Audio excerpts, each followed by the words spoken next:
And sure enough, they found Cadillac in a room with Santiago. And surprisingly, Santiago was unarmed from what we could see. They threw insults back and forth. Well, Santiago called her a nigga and a dog. He said he should have bought her a bone. And he has his mind set on beheading Cadillac just like she did Lotus. Madam had something else in mind. Tommy told Santiago in Spanish that we're gonna enjoy killing him. Then someone stood behind Santiago and grabbed his neck. Tommy and Blue gave Madam and her dad a gas mask. Then they cut to the intro. You know, this scene right here, I don't know, I just expected it to be a lot longer. For some reason, I want to know, how did she get there?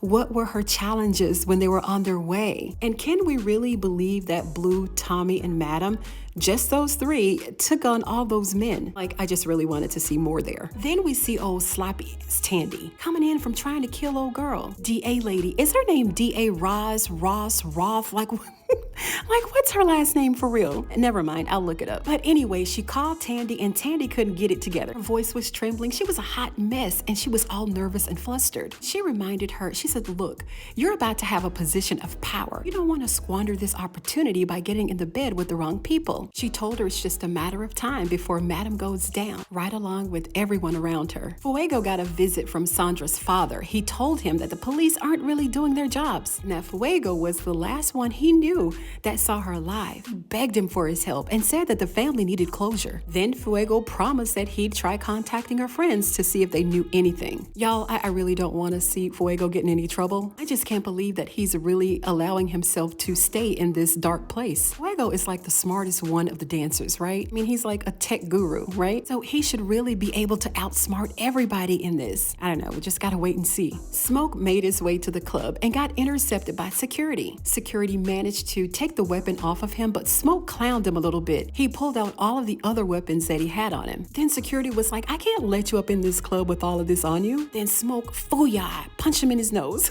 Well, we don't really have to worry about which position he's gonna be applying for. Then Dime stepped in and then he introduced himself and told her that Tommy sent him through to ask for a job. Told him that Tommy wasn't there and then he left. But before he left, y'all, I think he really wanted to show everybody just how crazy he was. He took his finger, wiped it on the blood of the security guard, and then he tasted it. Now, this is one crazy mother trucker. He and Madam are gonna be friends, best friends.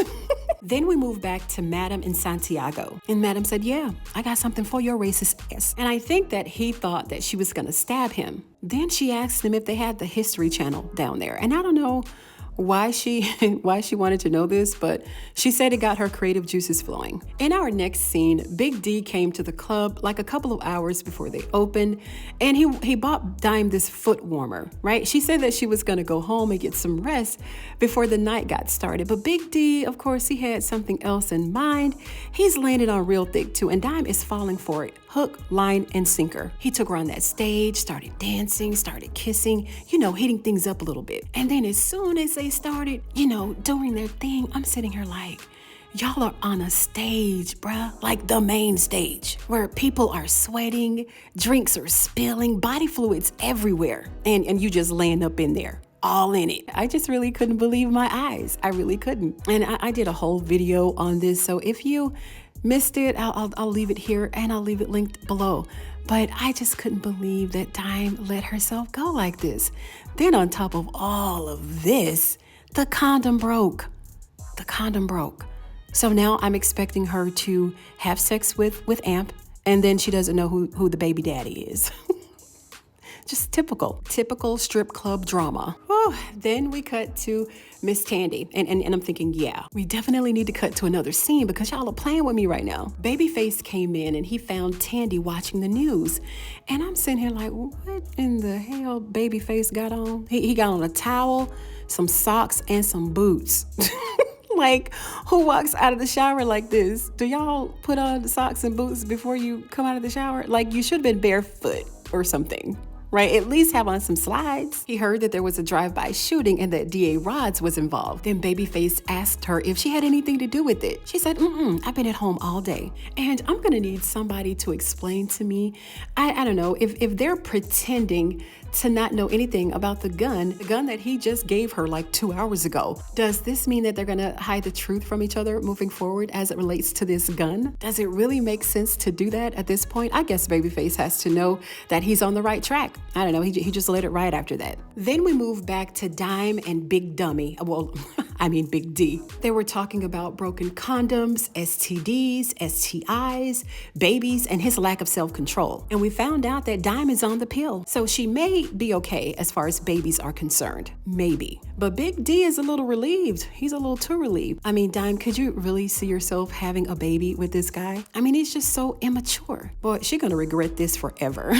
All he wanted was a nut. Period. Oh, sorry. That was a bit too graphic. My bad. Then we move back to DA Rods and Detective Davis. And she thinks that Madam had something to do with this drive-by. They think Madam has something to do with everything. But she wanted to make sure that Madam's warrant is still in motion. And she told her that it was. And I really think that these two are gearing up to be disappointed. I mean, they really think that they're going to get away with arresting Madam.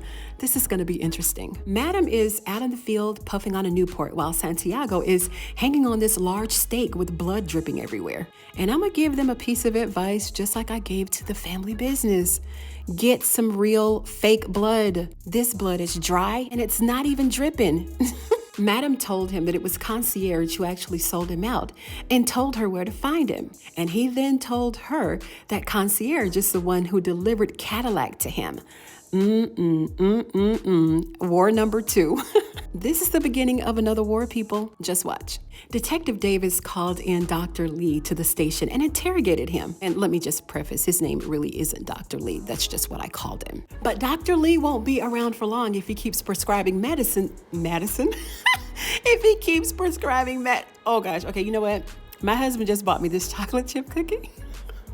And it's not the best snack, but mind your business. Okay, let me get back to the script. Seriously, but this Dr. Lee won't be around for long if he keeps prescribing Madam these pills. Now, he tried to warn her that Madam's medicine is none of her business, but she assured him that it was and told him that if he keeps prescribing the medicine to her, that she's going to make sure that he won't be able to practice medicine in the state again.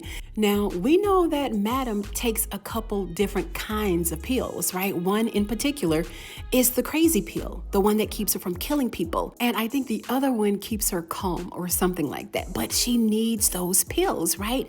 What other kind of pills is Detective Davis talking about? She acting like Madam is on narcotics or something. Now, if Madam finds out that Detective Davis is behind him not giving her the medicine, first she's gonna kill Dr. Lee, then she's gonna go after Madam like she never has before. Y'all, Tandy done invited DA Rods over to her house after she just tried to kill this woman. She offered her a glass of Bordeaux, to calm her down, just because she tried to take her life like 10 minutes ago. Then we cut to Midnight and his flavor for the evening. And he did what he did to her, then he licked his fingers, and that's all I'm gonna say about that. But he don't even know this poor girl's name. But he took that cash though, and she gave him a little bit extra to go along with it. Damn, Midnight. So now we're back at Tandy's, and she don't know if she want to kill this woman or get drunk with her. But instead of shooting her, she grabbed a glass of wine. She's babbling on and on and on and on and on about being Tandy's friend. And Tandy is all nervous and flustered, talking about she's still grieving Jack's death and at a loss for words. Tandy gonna give her own self away. Don't know what the hell she doing.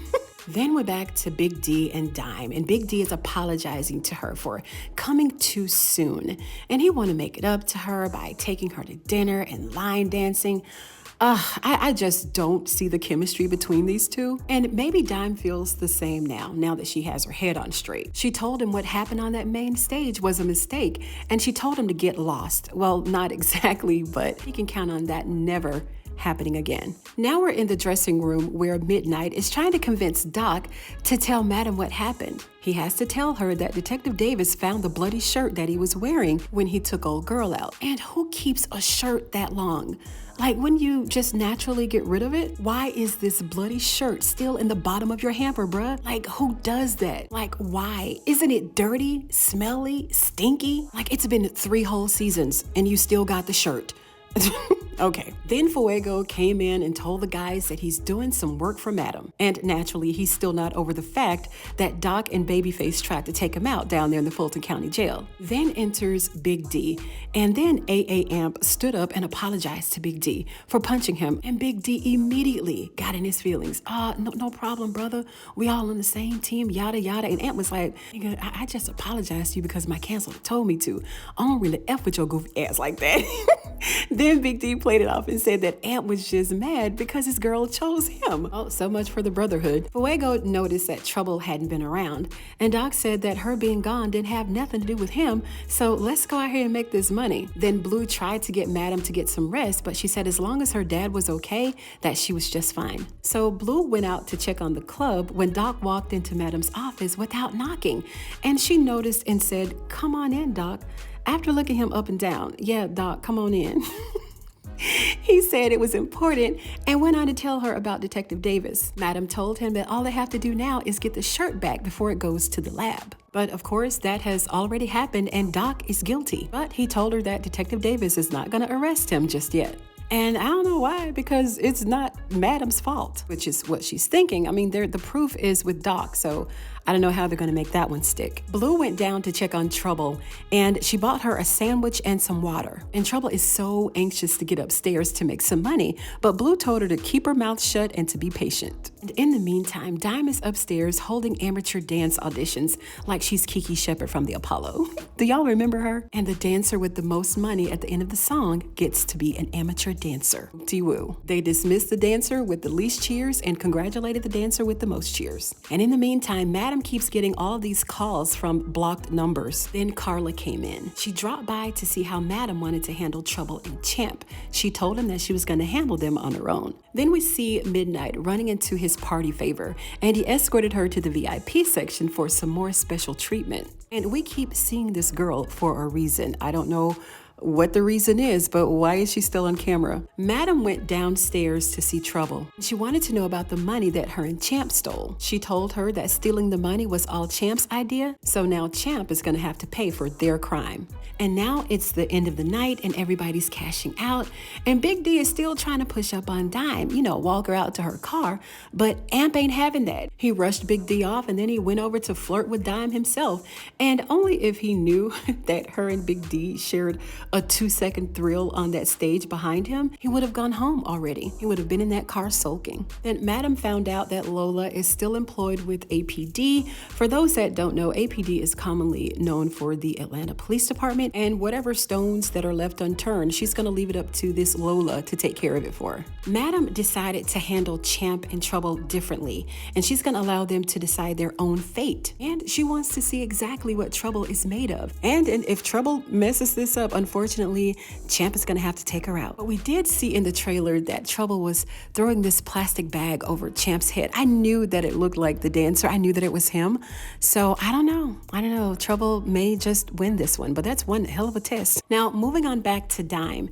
When Dime left the club, she was stopped by one of the men who auditioned to be one of the amateur dancers. And he got mad because he had a small peen, and Dime called it out. So he tried to rough her up, but he didn't get away with it because Amp popped up again. He popped out of nowhere and saved the day. And even though Amp is saving her time and time again, she still don't want to have nothing to do with him. Now, are there any other girls in the show that Amp and Big D can drool over? Because this Dime storyline with these two is beginning to be a bit oversaturated, but at least she changed her wig. I'm really happy about that. Then Tandy tried to get Babyface to kill D.A. Rods, right? Because this is what Madam ordered her to do, and she can't do it, so she wants to put Babyface up to do it. But Babyface declined and told her that he'd talk to her to see if he can get her to loosen the chains on Tandy, and that's exactly what she wanted. But I don't know, I don't trust Tandy. I think she's trying to set Babyface up, because whose fingerprints are on that gun? Hers, his, and Midnight's, right? I don't trust her. Now, in our final scene, we see an eager Tommy holding Madam's swollen feet, wanting to put them in his mouth. He wants to put them in his mouth. She told him to call Smoke's crazy ass and to introduce him to Concierge. End scene. Y'all, this is about to be crazy. We're gonna have Smoke, Madam Concierge. I don't think Concierge is going to be afraid of Smoke. I think he's going to outsmart Smoke because Smoke, even though he's dangerous, he's as dumb as a sack of rocks. He's not the smartest crayon in the box, but I am anxious to see what Madam's going to do without her medicine. Oh my gosh, like is she going to be running out in the street, waving her hands? Trying to find drugs or something. I don't know. It's going to be very interesting. I mean, they put this in here for a reason, and I'm really excited about seeing that. So that's it for episode number 2, you guys. If you like this video, give it a thumbs up. I'd appreciate it. And thank you so much for watching the videos, commenting, sharing the videos. You guys are the best. You're the bomb. You rock. I really appreciate each and every one of you. And please go ahead and sub to the channel for more videos just like this one. Thank you so much once again for tuning in today, you guys. And I'm going to see you on the next one.